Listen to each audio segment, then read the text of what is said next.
Maria and Richard, sous le soleil, a new life in... We're Richard and Maria, and 3 years ago we left the world of TV deadlines behind and moved to the River Lot for a slower, sunnier kind of life. This week we welcome Rob and Lisa from Escape to France Charente, who are staying with us on our little patch of paradise. We take them to the night market in Fongrave, tour the treasures of Saint-Livrade, and I launch a slightly ridiculous quest to find Rob the tackiest fridge magnet in France. And the Real Housewives of France take the spotlight. A frank discussion with Lisa and Maria about what it's really like to live in this country. So there's a real buzz in the air. We have Rob and Lisa have arrived. We've got our guests staying with us, who, by the way, watch both channels. How cool is that? You can hear the laughter. It's lovely. And we've got children in the house too, which is really lovely. Here we are. It's been a long time coming. Look, now this is clever camera work, look, because we're going to go through the trees. Oh, that's how you do it. That's my apple tree. You should see the apples on the floor, they're everywhere. Well, yeah, it was a 3.5 hour drive. Yeah. We could have done it in 3 hours 5 if we did toll road. Yeah. But we wanted to do the route that I took on my motorbike because it was just stunning. Yeah. And I mentioned it on my video when I came down when you was teaching me the... When I was teaching you. Yeah, when you was teaching me the Final Cut Pro editing software. Oh, hang on, we can't go any further because we'll end up in your nighttime shot. Only briefly though. So my camera's over there. Yeah. Doing a pre-record of a nighttime shot because we're going to the night market. Yeah. By the time we get back, we'll probably be a bit wasted. Yeah. And then I'll probably forget that the camera's out there. It should be good though because the clouds are looking good, aren't they? Yeah, yeah. And it's only amazing. 21 seconds, isn't it? In 21 seconds, you're not that busy. and if you and I met in real life and you skipped it, we probably wouldn't be friends. I skip it every time. I do too in the edit. I can't be bothered. I actually think it's a really nice thing. So that's it. That's where we're going. Yeah, I can't wait. But, I mean, this is the first time I've seen the weather looking so dodgy. And it's typical that we planned this for so long. It's all right. Anyway, it's going to happen. Whatever. Whatever. Should we do it? Let's do it. Let's do it. From the lot. That's a lot. Whenever I'm with you, I can concentrate. Ever since I met you, nothing feels the same. It's Rob and Lisa's first visit to the Fungrave night market, a place we always love sharing. There's something for everyone here. Great food, good wine, and for the kids, it's a night they'll never forget. Nothing's new. You still make me feel the way you do. I'm your fool. Take a little bit of me, 'cause baby, all I want is you. Nothing's new.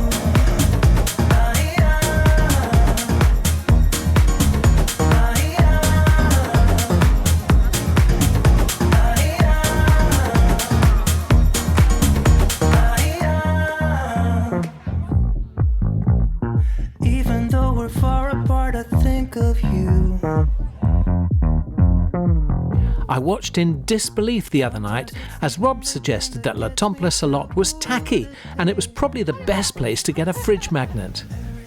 Well, now I'm on a mission of revenge. I'm looking for some tack for Rob because we're in Tacky Salot. I don't think I've shot this part of the market before with all the tack because we've never really been looking for tack before. But anyway, so it's a different viewpoint. We've gone down a little street that we never go down. Have we found a fridge magnet? No. I know where I can get a nice fridge magnet. I'm going to give Rob a fridge magnet. I know just the place.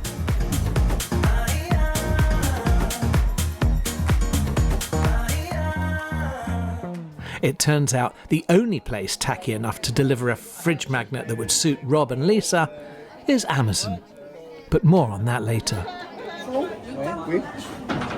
Saint-Laurent de Cerise. D'accord. Oui. Depuis septembre 2023. Ah, d'accord. Oui. Les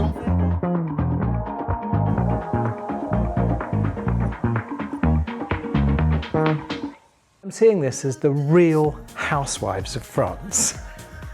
We're taking this quiet moment away from the children, the dog who's trying to get in through that door, Rob, the other big child.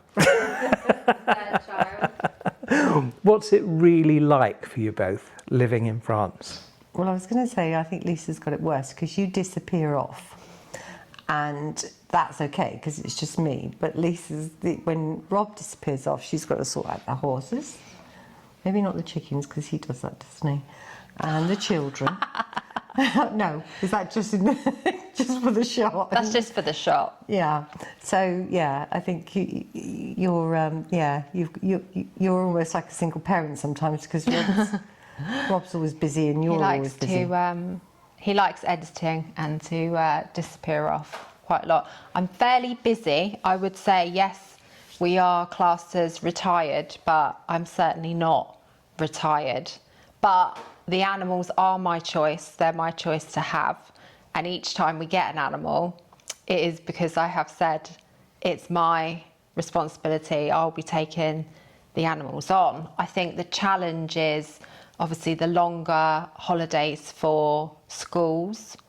The 6 weeks holiday has turned into 8 weeks, and 6 weeks is challenging enough. I remember, yeah. So yeah, it's constantly trying to let the children know you can't do something every day. You do need to pace yourselves, maybe do something nice once a week, something like that. But that's still 8 things that you have to think of over the 2 months. And then the other time it's enjoying the scenery, the animals, picnics and little freebies that we've got, because let's face it, if you're in England, anything like the lakes that we have, they would charge for parking, they'd charge for you to access the beach, the play area, but that's all free to us here. So we are lucky with some of the differences that we have between here and England. And what about things like, it's going to sound really boring, but what about things like shopping? How have you adjusted from life in the UK effectively to shopping over here? What's the main difference, or is there a difference? I'm loving the fresh fruit, the vegetables, hummus, dips, little rice dishes, less carbohydrates, more protein, things like the fish, prawns.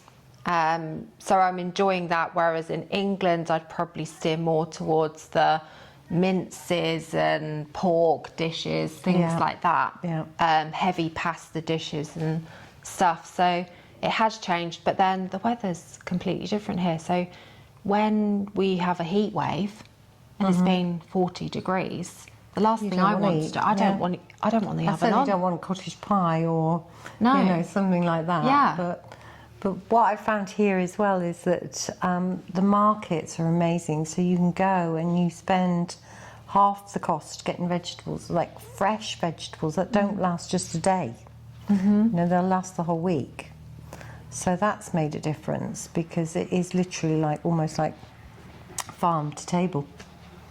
The colours as well as you walk in, it just gets your imagination. Yeah. No, when you're in, as soon as you hit the aisle with all the fruit and veg, you just think, whatever you have planned at the beginning of the store, by the end of the store, it's a lot healthier by the time you get to the till as to what you're actually going to have for your meals for the week. But we do plan our meals for the week before we shop because we have to travel half an hour to get to the superstore to get our week shopping, whereas in England, Rob loved going to the local Tesco, and it would be a daily thing that he would pick the kids up from school, then he'd be off to Tesco, and I'm just like, we're spending more money by visiting every day, because you'll pick something up that you don't even need, or if you budget yourself to just once a week, you do what you've got to do, and then if we run out, it's the same with the children as well. We'll run out of squash or something like that, and they're on water. So I'm saying once it's gone attitude, because I'm not going backwards and forwards to the shop 3 times a week. It's quite a journey, isn't it? For both of us, because we do live in the countryside.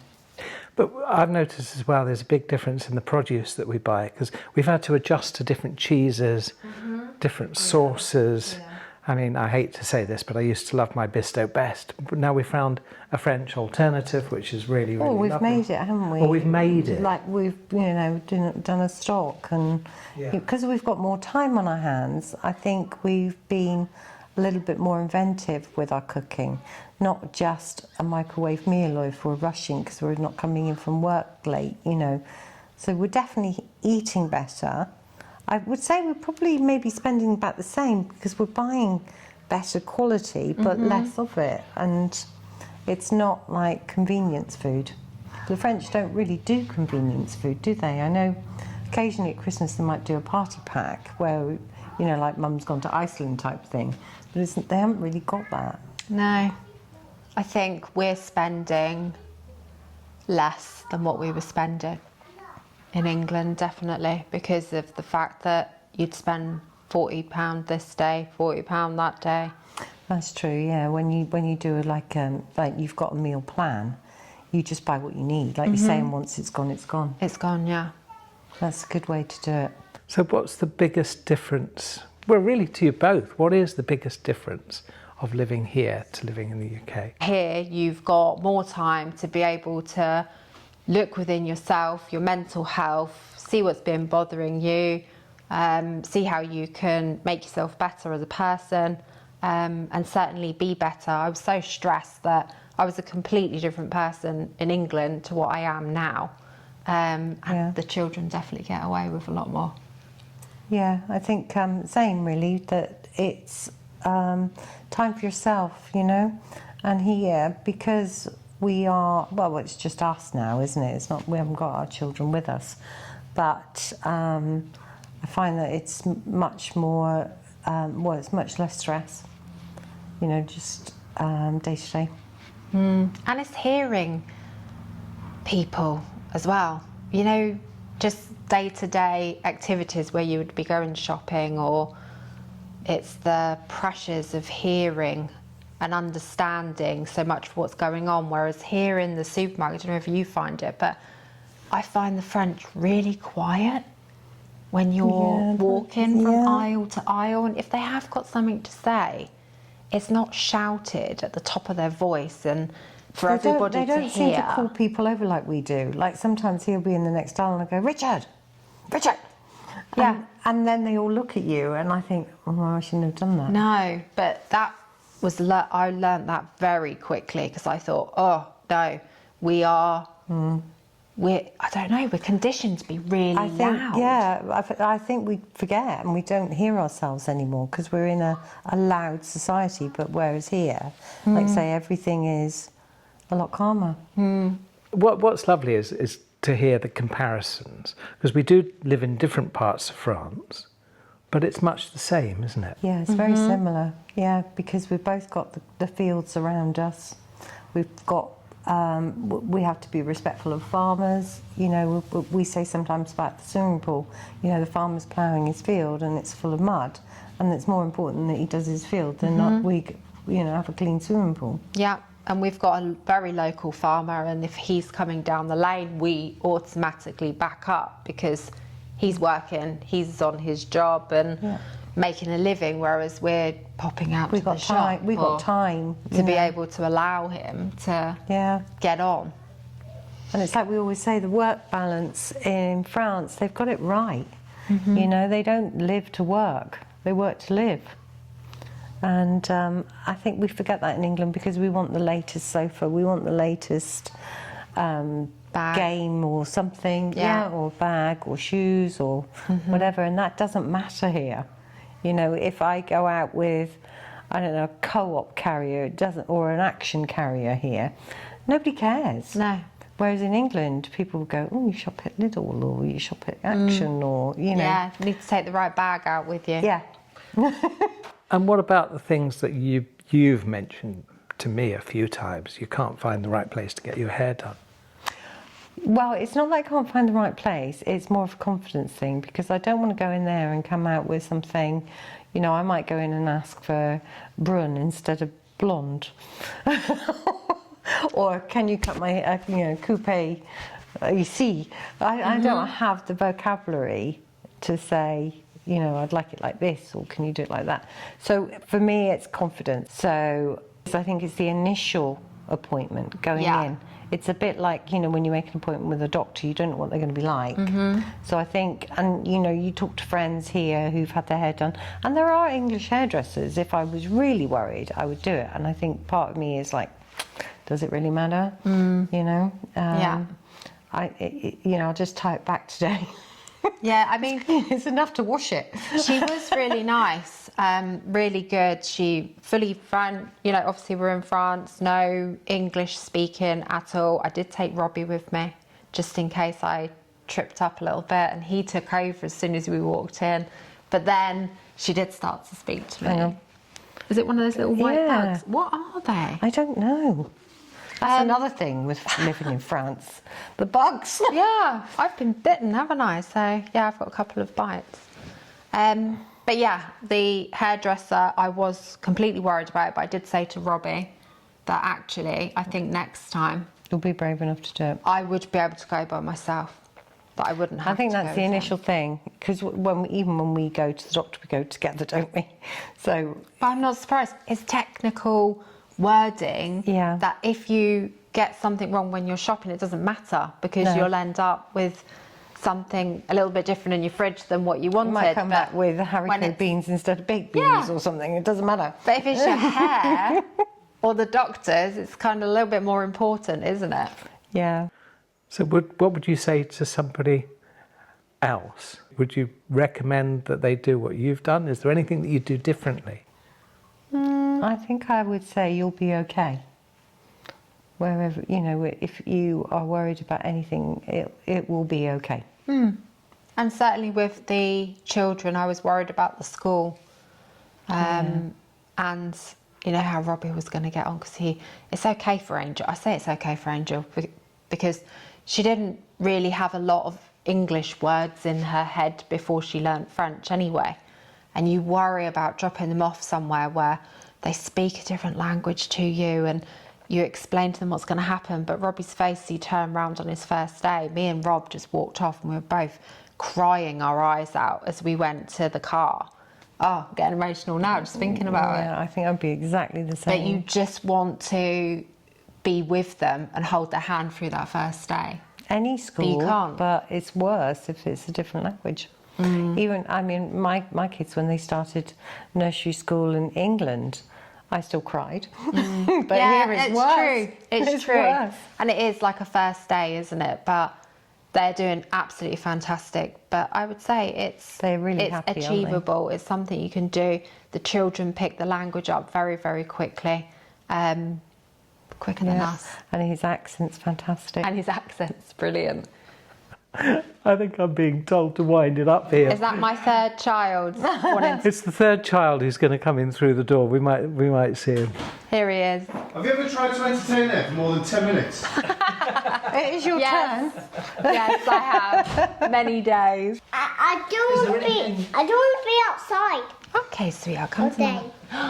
Okay, come on then. There we go. One thing that was lovely that you mentioned to me about this little one is that she's using words that she hasn't learnt in English yet, which was fascinating, I think. Today, like oval. Oval. She knew the French for oval, and we had to Google it. She doesn't know she doesn't know oval in English, but she knows the French pronunciation of oval. And that must happen with quite a few words, that she's learning new words, but not learning them in English. Yeah, so she didn't know her colours. So she would speak to us in French with colours, wouldn't she? Yeah. And then we'd have to teach her the name for it in English. But we've got both books in her room. So she's got English books and French books as well. So we can sit down and we practice these things, don't we? But it's as important for us to speak to her in English and to teach her all these words in English. Otherwise she's going to not be as strong in English as what she should be. But, you know, I understand she's in France and she's loving having that French interaction. So what's green in French? Vert. Good girl. You're amazing, aren't you? Listen, guys, it was a quiet 5 minutes I tried to catch you for, and that obviously proved it. possible. And I can say What is that? How do you say that? after Wow. That's toi. 1, 2. And toi. What's next? and cat Yeah? and cinq Yeah? and six Yeah? and sept and huit Yeah? and neuf Yeah? and dix. Wow. Fantastic. So good. Thank you very much. That was lovely. Thank you. Thank you. Let's go. Real conversations, explore. So, A lovely time. we've had a lovely time so far. The biggest disappointment after your previous episode, Tacky Salot. Tacky Salot, is that Yes. you wanted to find a fridge magnet. I did. Yeah. Well, we've got you a fridge magnet. Oh, that's amazing. Ta-da. And we're going to take it back to the Charente. Oh, that's amazing. Oh, that's my favourite one so far. Can you see it? So that's it. That's your lot. From the lot. Till the next time. Goodbye. Yeah.